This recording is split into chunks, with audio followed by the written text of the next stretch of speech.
Salut tout le monde, alors j'espère que vous allez tous très bien. Alors aujourd'hui on va faire uniquement un petit tour sur le Bitcoin. Donc je voulais juste rappeler en début de vidéo que ces vidéos sont mon seul avis. C'est seulement mon analyse personnelle, donc ne prenez pas position sur mes analyses.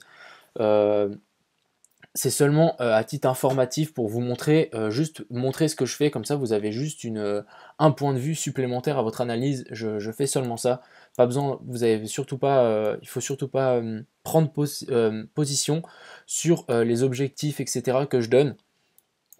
C'est seulement un peu un carnet de bord que je fais pour moi et pour tous les gens qui veulent me suivre. Donc voilà. Donc en aucun cas c'est juste, souvent j'aurai raison et d'autres fois j'aurai tort. Donc le cours fait de toute façon ce qu'il voudra. Donc en weekly, qu'est-ce qu'on peut voir? On peut voir qu'ici il y a un potentiel divergence sur le RSI. Vous voyez ici on a fait un nouveau plus haut, sauf que le RSI il n'a pas fait un nouveau plus haut. Donc ici, vous pouvez bien voir, on n'a pas fait un nouveau plus haut, alors qu'ici, avec la mèche, on est venu faire un nouveau plus haut. Le MACD est toujours bull. On va juste passer en time frame en daily. Donc en daily, on a clairement fait un head fake. Donc qu'est-ce que c'est un head fake? C'est une sortie d'une figure ou d'une résistance, mais en fait on la réintègre directement par après. Donc c'est clairement juste une rentrée-sortie et pour faire FOMO tout le monde. Là, il y a plein de gens qui sont rentrés et pour ensuite, et non les gars, on break. Donc je vous montrerai un petit peu après. Donc sur en daily, donc là c'est un poil plus intéressant. Je vais juste agrandir ça comme ça, on verra un poil plus. Donc même chose, divergence. Vous voyez ici le cours monte, sauf que le RSI il fait un nouveau plus bas et le MACD il fait un nouveau plus bas. Donc divergence, divergence. Et ici, c'est la même chose. Donc ici, le MACD, je pense qu'il va se croiser plusieurs fois, même chose ici, vous voyez. Donc j'attends de voir. Là, c'est clairement une période un peu charnière.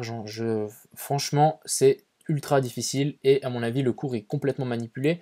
Sur, par exemple, ici on est sur Binance, le cours est descendu à 9300. 9200 et des bananes, alors que sur BitMEX, on est descendu à 8600. Donc je ne sais pas si vous vous rendez compte la différence qu'il y a entre euh, les deux exchanges, mais pourtant on trade le même, le même Bitcoin. Donc voilà, je voulais vous montrer ces divergences ici, donc le head fake, on va peut-être passer en time frame. Juste un autre truc, vous voyez ici, si on vient dans le volume profile, vous voyez ici il y a un creux, donc c'est amené à venir faire un petit peu de travail dedans, ça veut dire qu'il n'y en a pas eu beaucoup, donc pourquoi pas revenir ici dans les 7005 aux 8005. Donc ici ça agit un petit peu comme un aimant. Donc voilà, on va juste passer dans le time frame un poil inférieur. On va juste passer en une heure comme ça, vous pourrez bien voir. Donc qu'est-ce qui s'est passé niveau techniquement pour les baleines et les market makers. Donc ici, vraiment, ils ont eu tout le monde. Vraiment, il n'y a personne qui a, qui a gagné là, je pense. En tout cas, pas beaucoup de gens. Donc le cours est monté, il a pump. Qu'est-ce qui se passe en pumpant? Tous les gens qui ont short dans cette zone ici, et même les zones ici, qu'est-ce qu'ils ont fait? Eux, ils ont mis leur stop en haut. Donc un peu poil plus haut, dont moi, dont les gens qui ont short le setup ici. Bah, qu'est-ce qu'on a fait? On a mis notre short un poil plus haut. Moi, je l'avais mis ici, donc à 8000, à 9900. Donc ici, j'avais mis mon stop. Donc qu'est-ce qui s'est passé? J'ai été pris ici, donc ma position a été clôturée. On est venu faire un nouveau plus haut comparé à ces derniers sommets. Donc s'il y avait des gens qui avaient aussi short ici et ici, qu'est-ce qu'ils ont fait? Quand ils ont vu le cours descendre, ils ont mis leur stop au-dessus. Et qu'est-ce qu'on est venu faire? On est venu ramasser tous les stops. Et là, c'était clairement une chasse au stop. Donc les market makers, ils se sont bien amusés. Market makers, c'est les gens qui cherchent la liquidité pour les grosses baleines. Donc une fois qu'on a cherché tous ces stops, on a un petit stagné, peut-être fait croire un petit peu à tout le monde en faisant cette petite montée, ouais c'est bon, c'est reparti, on va refaire la même bougie qu'ici. Et bah non, pas du tout. Et là, il y a une baleine qui est arrivée sur BitMEX, elle a tout vendu, je crois qu'elle a fait une vente de 9,5 millions. Et ici en dessous, il n'y avait rien. Donc le cours a complètement dégringolé. Et qu'est-ce qu'on est venu faire? On est revenu faire un nouveau plus haut bas avec toutes ces mèches. Donc je peux vous dire que si moi j'avais été en long, par exemple, je l'avais mis ici mon long, et on a vu cette grosse bougie, et j'aurais vu le cours ici, je peux vous dire que mon stop, je l'aurais monté ici sous ces creux. Et donc avec cette mèche, même les gens qui ont été en longue et qui n'ont pas pris leur profit ici ou ici et qui ont laissé tourner leur longue, bah, je peux vous dire qu'ils ont été pris avec cette mèche. Donc vous voyez, on est revenu mais pile en dessous et on a récupéré tous les stops de ces gens. Donc là, il n'y a plus beaucoup de gens dans le train, on va dire. Tous les traders et ça ont été liquidés ici. Donc grosse chasse au stop en tout cas, et ça a été réussi à mon avis. Donc voilà, je pense que on a fait un petit peu le tour pour la psychologie. Donc qu'est-ce qu'on peut attendre? Pour l'instant on est revenu dans le triangle. Ma target des 11 700 joue toujours, mais maintenant j'ai deux possibilités. Soit nous montons à 11 700 ici en haut, et ensuite on crash, ou soit on crash directement tout simplement. On revient, on réintègre le triangle, on vient ici. Plus longtemps on s'installe ici, plus c'est mauvais signe pour les boules, parce que ici il n'y a plus beaucoup de résistance, et donc ça serait assez facile en fait pour les boules de pousser ce marché pour faire un double top et venir se refrotter à la résistance des 10 500, grosse résistance. Je vais même faire un rectangle parce que je la néglige souvent cette résistance, mais à chaque fois qu'on y vient, c'est la même histoire. Donc grosse résistance ici, je vais juste mettre les 10 500, hop, aux 10 000, voilà. Donc ici, je vais mettre ça en rouge. Donc voilà, ici, grosse résistance, grosse résistance. Donc si on passe ça, direction les 11 700 pour le gap des CME. Donc voilà, ensuite on va faire un petit peu des lot wave. Donc moi j'avais continué à faire ma vague, donc ouais, j'ai essayé de travailler, j'ai essayé de décompter cette vague, mais c'est infâme, je peux vous dire, ici c'est vachement compliqué. Donc s'il y a quelqu'un qui a la solution, je veux bien qu'il soit il rejoint le Telegram ou qu'il explique en commentaire, parce que ça m'intéresse énormément. J'y connais un petit peu en lot wave, mais là ça se complique. Donc j'étais en train de regarder si on pouvait, soit on était dans une flat ici, tac tac, je veux dire ici, tac tac tac, ou une étendue. Bon, il y a pas mal de deux figures qui se prêtent parce qu'ici on est revenu chercher les 161,8. Donc il y a pas mal de possibilités, et donc ça j'ai pas encore trouvé la toute grande figure où on est dans une ABC, donc comme ceci. Bon, ça c'est ce que je privilège, mais je me suis un peu tout remis en question parce que ici c'est vachement compliqué. Et surtout qu'il y a un abonné qui m'a dit que c'était en 3 vagues, et moi j'en compte bien en tout cas 5. Donc voilà. Donc maintenant je vais juste passer en time frame un peu inférieur. Donc en fait je me suis amusé de décompter en fait la 4 vers la 5, la toute grande, pour venir chercher les 11 700 pour voir si on s'arrête pas avant en fait.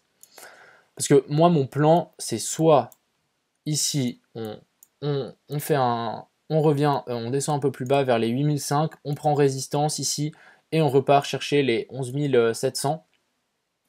Ensuite, je shorterai. Ou qu'est-ce qu'on pourrait faire d'autre? Soit on dégringole tout de suite, on fait un petit pullback et on dégringole tout de suite vers les abysses. Donc voilà, ça c'est un peu mon plan. Donc maintenant, moi je voudrais un peu voir qu'est-ce qui pourrait plus se concrétiser. Donc moi j'ai réussi à décompter ça. Donc si quelqu'un a la suite, je serai énormément preneur, et je pense que je ne serai pas le seul à vouloir la suite du décompte. Donc moi ce que j'ai décompté, c'est ici une impulsive en 1, 2, 3, 4 et 5.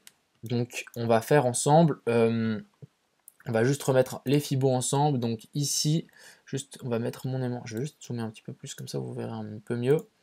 Hop, je mets mon aimant. Donc on va sur le sommet de la 1. On va sur le bas, sur la résistance. Donc ici, on serait venu chercher les 78,6. Donc c'est une 2 assez forte. Donc voilà. Ensuite, fibo d'extension. On va à la racine, à la 1 et au bas de 2. Et ici, on irait chercher les 161,8. Donc ici, ça colle vachement. Vous voyez, on est juste à côté. Une fois qu'il y a ça, on prend, pour trouver la 4, on va de la 3 à la 2. Ah, mais punaise, j'ai inversé le fibo. Quel artiste. Donc on part de la 3 et on va vers la 2. Donc ici, on a fait une 4 faible. Donc on est revenu entre les 23,6 et les 38,2. Pour ensuite On va prendre notre fibo d'extension, on va sur la racine, on va sur le sommet de la 1 et on va au bas de la 4. Donc ici je veux bien la placer, hop. Et ici, attendez, hop, hop, hop. Ah non, en fait la 1 elle est ici si je me souviens bien. Et ici en fait on corrigerait, ici on corrige, excusez-moi, ici on corrige en A, B et C. Donc voilà, donc si je place ça correctement ici, donc non il me semble que c'est faux, non c'était juste comme ça. Ouais, je suis un peu perdu là parce que c'est un poil complexe. Donc ici j'aurais trouvé une 3 mais elle s'arrêterait un peu nulle part. On pourrait essayer de trouver la 3 ici, mais après mon décompte de la 4, la petite 4 ici, ne jouerait pas parce que ici, on serait dans une ici, une 2, 3, 4, 5. Donc ici, je trouverai le sommet de 5, sauf que les plus grands fibos ne jouent pas trop. Donc voilà où on serait dans une plus grande, mais plus en mode grande correction. Donc voilà, je sais pas trop. Donc s'il y a quelqu'un qui a la solution pour cette dernière vague de la 4 à la 5, je serais totalement preneur parce que là, moi, j'ai extrêmement du mal. Il faudrait peut-être plus de construction de bougies pour qu'on puisse peut-être y voir quelque chose. Soit une flat ou une flat en étendue. Parce que j'ai essayé pas mal de choses et il n'y a pas grand-chose à se mettre sous la dent. Là, franchement, je suis un peu dubitatif. Donc voilà, donc les Zealot Wave, là pour la dernière, je suis perdu, je vais plutôt attendre les grands mouvements et puis on verra avec les fibos si ça colle plus ou moins. Donc s'il y a quelqu'un qui a la solution, je prends volontiers. Et puis aussi, j'ai vu que en fait avec la grosse baisse ici, vous avez vu, on va juste aller ici, avec la grosse baisse, il y a eu énormément de shorts qui sont accumulés. Voilà, ici on a un graphique, en fait, ça montre le nombre de shorts qui sont accumulés par exemple sur Bitfinex. Et donc, dans la dernière heure ici, les dernières heures, quand le cours a commencé à chuter, vous voyez, il y a eu énormément de shorts qui sont rentrés, beaucoup plus que les longues. Les longues, on est à plus 5%, alors que les shorts, plus 10%, donc on est à 2 fois plus, si on prend l'exemple, par exemple, sur Bitfinex. Donc ça m'inviterait à, pourquoi pas, squeeze. Ça veut dire qu'on prend un revers les gens qui ont short cette baisse, et pourquoi pas faire un petit aller-retour ici en haut. Par exemple, retoucher le chiffre rond des 10 000 pour ensuite réintégrer une fois le triangle et pour qu'on soit dans celui-ci pour encore un petit moment pour ensuite le break. Donc moi je ne change pas mon plan. On regarde les grandes vagues, je pense que ça sert à rien de se prendre la tête dans les petites vagues, on va laisser le cours aller tout seul. Je vais essayer de clôturer mes positions de DALT une fois que je serai en positif, donc parce que ce marché est tellement instable que là j'ai un peu peur. Je pense que je ne dois pas être le seul. On sait pas trop où est-ce que où ça va nous amener. Soit est-ce qu'on va chercher le gap ici, ou est-ce qu'on repartirait direct à la baisse. Grande question. Donc moi ça m'intéresserait énormément d'avoir vos avis aussi. Parce que c'est avant tout du partage, je dirais. Partage d'informations. Et aussi, on va juste supprimer ce Fibo, j'ai aussi remarqué un truc. Si on prend ici ce sommet en flat étendu, en fait, on devrait revenir chercher les 123. Et donc, si on viendrait chercher les 123, ça nous ferait une flat étendue comme ceci. Vous voyez, revenir ici pour ensuite, après, crash super bas. Donc, on va juste faire une petite target. Donc, on reviendrait ici au 12 025. Moi, je trouve que ça collerait. Chiffre rond des 12 000. En plus, on viendrait chercher le gap. Donc, ça serait nickel.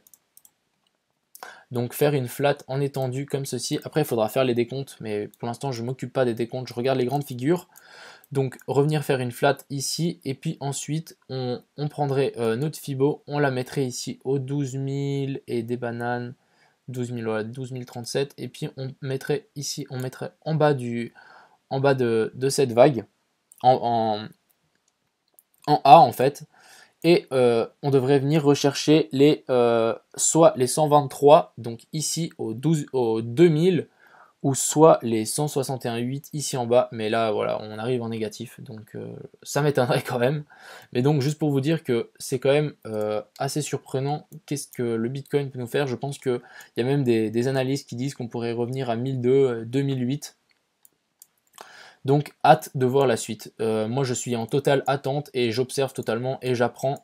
Moi ça m'intéresse aussi, si vous avez vos avis, n'hésitez pas à rejoindre le Telegram, je le mettrai en description pour qu'on puisse discuter. Il y a déjà pas mal de personnes, je suis content. Et ça se transmet pas mal des informations importantes en direct au lieu d'attendre les vidéos.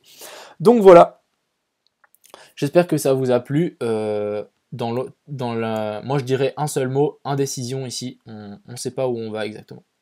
Donc voilà, j'espère que ça vous a plu. Je vous souhaite une bonne soirée à tous et à plus. Faites attention.